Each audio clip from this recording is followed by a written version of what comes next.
Tout est fait pour effacer le passé hôtelier de la structure. Et pourtant... Je travaille pour l'hôtel en fait. Vous travaillez pour l'hôtel? D'accord. Mais c'est plus un hôtel? C'est plus un hôtel, c'est un centre d'accueil. C'est un centre d'accueil, d'accord.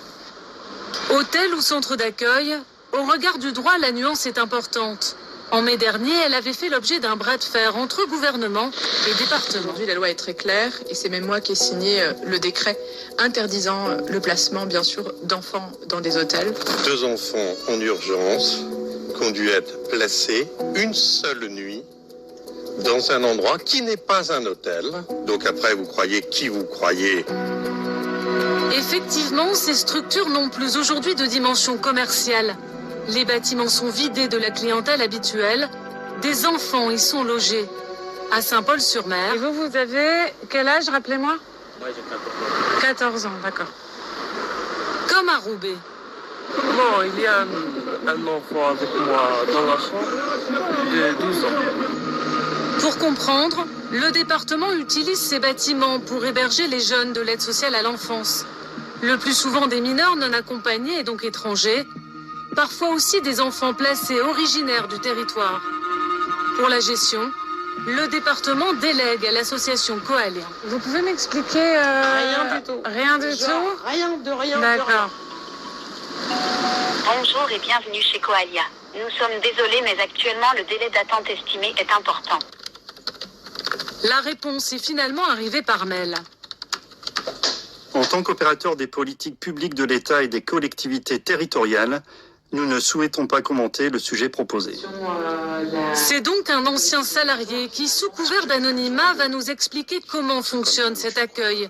Et selon lui, les problèmes commencent dès l'embauche. Des fois, c'était des offres qui apparaissaient 1 heure après la prise de poste, ce qui sous-entend une forte pénurie de personnes et un énorme turnover au niveau de ces structures. Autre échelon de sous-traitance sur le contrat de travail, il a été rédigé par Brigade, une entreprise de recrutement qui se vante de trouver des profils en moins de 2 heures.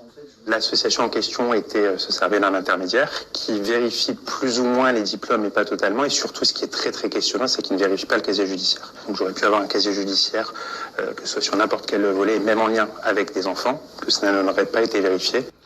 La suite est tout aussi édifiante. J'arrive sur place, il n'y a aucune vérification, aucun accueil, aucune vérification à nouveau. J'aurais pu être n'importe qui. Vous étiez combien d'éducateurs sur place? Alors 2 éducateurs diplômés, une 3e personne en renfort. Pour 104 enfants. 104 enfants.